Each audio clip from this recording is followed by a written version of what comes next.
Toy Story is one of the most beloved kids' movies in the modern era and arguably the most important.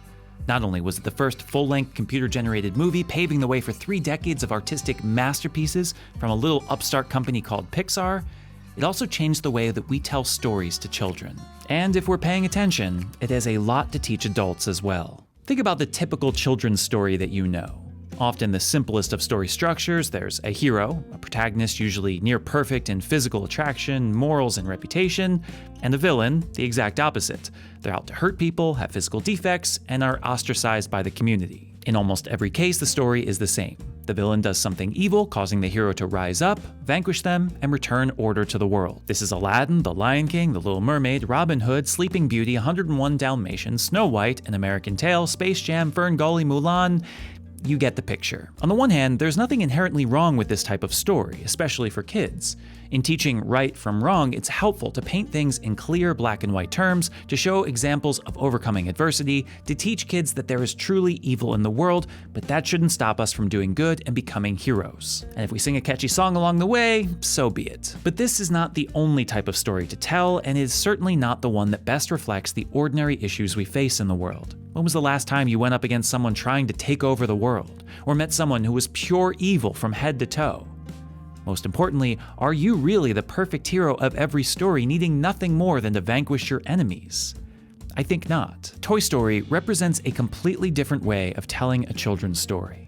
Think for a second, who is the villain of the original movie? Who's the evil character that drives the plot forward and causes the hero to rise up? There isn't one. Sid is certainly a bit sadistic, but he only appears in the 3rd act and has very little to do with the actual story. Buzz is certainly an opponent to Woody's once, but he is by no means a villain. He's not Woody's enemy.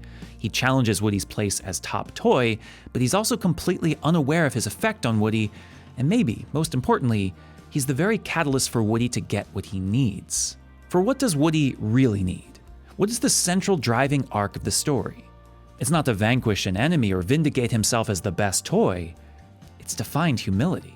It's to overcome his own jealousy, insecurity, condescension towards the other toys, and control issues. Unlike just about every children's movie that had come before it, what makes Toy Story so important as a film, and why I think there is so much to learn from it, is the fact that the story is driven not by an outside villain, but by the flaws of the hero. Woody is not simply reacting to some evil plot, he's driving the story by his own actions. Buzz doesn't attack him, he throws Buzz out the window, and then is immediately faced with an unsettling question. Is this really who I am?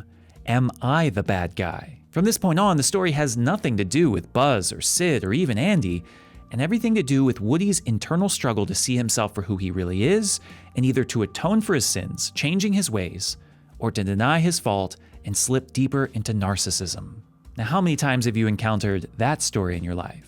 Faced with the horror that you might have made a mistake, that you might be the cause of your own problems, that the real enemy to be vanquished is your own pride. A far more complex story to be telling children, yes, and so I understand why creators shied away from them in the past, but what a much more relatable, rich, and important lesson to be teaching children. What a lesson for us as adults. Rather than going into the world seeing ourselves as the hero, and therefore everyone who gets in the way of our desires are villains to be vanquished, what if we went into the world seeing ourselves simply as the protagonist, the one writing the story, but by no means perfect, and viewed those who get in the way of our desires as nothing more than opponents? Not evil, not enemies needing to be vanquished, just opponents. People who challenge us. Maybe they are opponents with malicious intent towards us, that's possible, but maybe they're opponents who are simply there to reveal our flaws back to us, challenging us to seek not just what we want, but what we need. And if this is the case, might these opponents actually be friends in the making, just like Buzz? Might these people be the most important relationships we ever have, spurring us on to be better, helping us to become the saints we were destined to be? What a world it would be if we changed our perspective in just this very small way. Even if we just changed our vocabulary from enemy to opponent. Might it make us a little more humble?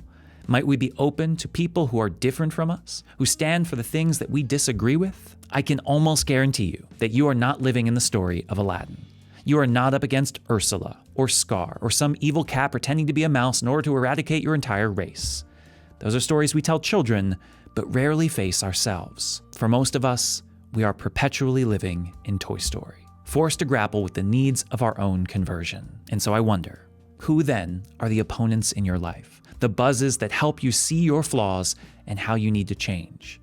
As much as they may disrupt the comfort of our lives, as much as we would probably like to be around anyone but them, if we truly are to be saints, if our story is to come to a happy ending, we need to spend as much time as we can around them. What we should learn from Toy Story is that you need to surround yourself, not with the people who help you get what you want, but with people who challenge you to get what you need. Find these people, and your story will be one worth telling in the kingdom of heaven.